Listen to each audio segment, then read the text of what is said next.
If you feel an almost physical pull towards silence after being around people, it can feel confusing, especially when the world tells you that social energy should be energizing, not draining. But psychology says that need for alone time is not avoidance or weakness. It is your nervous system asking for balance.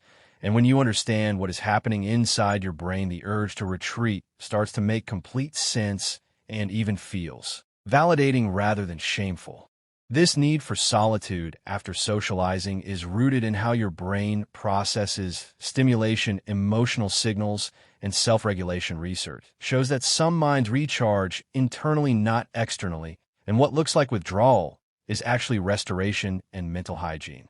Psychology explains this through sensory processing sensitivity, where your brain absorbs more detail, tone, emotion, and subtext during interactions, which means a casual conversation can feel like running multiple programs at once. Your brain tracks words, facial expressions, energy shifts, and unspoken cues all simultaneously. And while this makes you empathetic and perceptive, it also consumes mental resources faster. So when the interaction ends, your brain seeks quiet to lower stimulation and reset.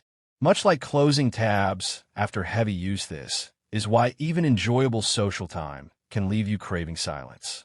Another layer is nervous system regulation. Research shows that socializing activates the sympathetic nervous system, especially in deep thinkers, because monitoring social harmony and responses keeps your system alert when the interaction ends. Your parasympathetic system wants to take over, slowing your breathing, relaxing your muscles, and restoring equilibrium. Alone time provides the safest environment for that shift, which is why scrolling quietly, sitting in silence, or being alone in a room feels grounding rather than lonely. Your brain also processes emotions after the fact, not during interaction, which psychology links to delayed emotional processing. While others discharge feelings in real time, you often store them to analyze later. That post-social solitude becomes the space where your mind replays moments, integrates emotions, and makes sense of what was felt but not expressed. This is not overthinking, it is emotional digestion. And without that time, emotions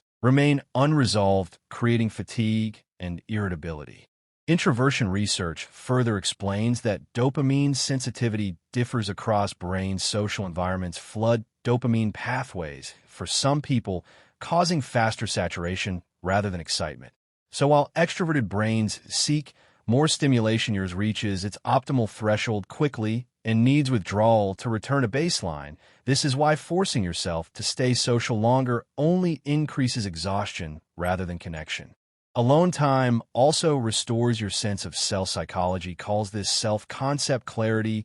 During socializing, you naturally adjust tone, humor, and focus to match others, which is healthy social intelligence. But extended adaptation blurs internal boundaries. Solitude allows your brain to recalibrate identity preferences and internal voice. So when you return to people, you feel like yourself again rather than depleted. When you see these patterns together, the need for solitude after socializing becomes a sign of depth, self-awareness, and emotional regulation, not a flaw. Your brain is simply designed to process deeply, recharge internally, and maintain balance through quiet. So if you crave silence after people, allow it without guilt. Your mind is doing necessary maintenance, and honoring that need protects your energy, clarity, and emotional health.